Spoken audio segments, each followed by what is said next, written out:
জয় শ্রীরাম, জয় হনুমান। আজ আমি ভগবান হনুমানজির মহাশক্তিশালী গায়ত্রী মন্ত্র পাঠ করতে চলেছি। এই মন্ত্র পাঠ করলে আপনাদের অর্থ সম্পদ আসবে, নানা রকম দুর্দশা দুঃখ দূর হবে। তাই হনুমানজির ভক্ত হয়ে থাকলে তোমরা অবশ্যই মন দিয়ে শ্রবণ করুন এই মন্ত্র। তাহলে আপনাদের জীবনে আর কোনো সমস্যা আসবে না। হনুমানজির এই মহাশক্তিশালী মন্ত্র পাঠ করলে নানা বিপদ দূর হবে। ওম নমো হনুমতে রুদ্রবতরায় সর্বশত্রু সংহারণায় সর্বরোগ হরায় সর্ববশীকরণায় রামদূতায় সাহা। এই হচ্ছে হনুমানজির গায়ত্রী মন্ত্র। এখন এই মন্ত্রর অর্থ কি সেই সম্পর্কে আমি তোমাদের মাঝে আলোচনা করতে চলেছি। তাই তোমরা যারা হনুমানজির ভক্ত ভিডিওটা সম্পূর্ণ পুরো দেখো। এই অর্থ হচ্ছে, হে হনুমান, তুমি রুদ্র রূপধারী, সর্বশত্রুকে সংহার করো, সব রোগ দূর করো, সবাইকে বশীভূত করো এবং রামের দূত হও, তোমায় প্রণাম। আমরা সকলেই জানি হনুমানজি হলো শ্রী রামচন্দ্রের দূত।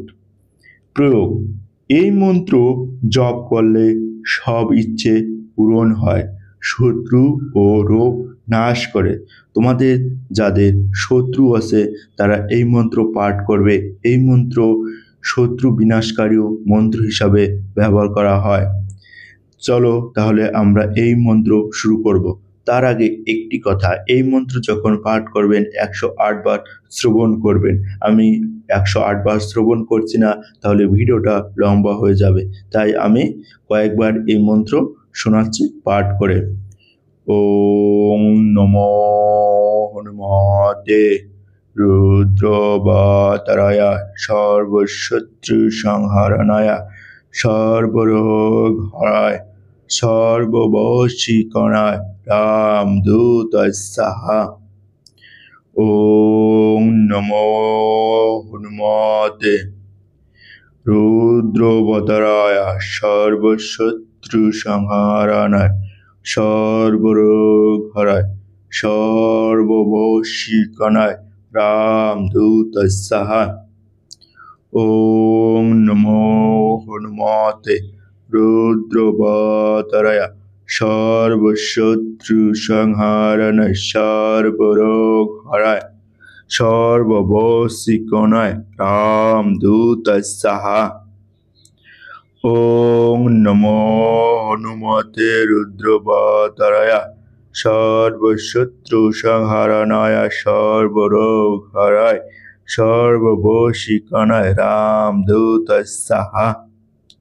ওম নমো হনুমতে রুদ্রবতরায় সর্বশত্রু সংহারণায় সর্বরোগ হরায় সর্ববশীকরণায় রামদূতায় সাহা।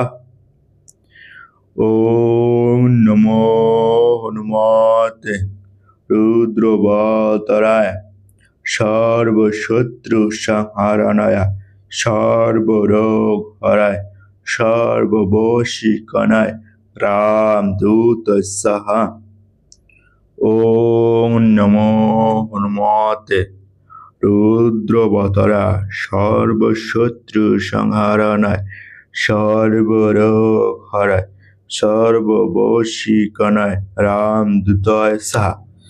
শ্রী শ্রী ভগবান হনুমানজি বা রামের ভক্ত হনুমানজির এই গায়ত্রী মন্ত্র আমি 7 বার শ্রবণ করলাম। তোমরা 108 বার শ্রবণ করবে যখন করবে। আর এই মন্ত্র যখন পাঠ করবে তোমরা তোমাদের শুদ্ধ বস্ত্র পরিধান করবে। তার সাথে তোমরা হাত মুখ ভালো করে পরিষ্কার করে নিয়ে একটা আসন গ্রহণ করে এবং হনুমানজির একটা ছবি বা ফটো সামনে রেখে এই মন্ত্র পাঠ করবে। অবশ্যই এই মন্ত্র পাঠ করার আগে তোমাদের ভালো করে সেই স্থানটাও পরিষ্কার করে নিতে হবে যাতে কোনো নোংরা না থাকে। এই মন্ত্র তুমি সকালে বা সন্ধ্যায় যে কোনো সময় শ্রবণ করতে পারো। এই মন্ত্র পাঠ করলে আমাদের জীবনে শত্রু দূর হবে এবং আমাদের অর্থ সম্পদ আসবে এবং আমাদের শরীরে রোগ মুক্ত হবে। তাই সবাই আমরা জোরে একবার বলি, জয় শ্রীরাম, জয় হনুমান।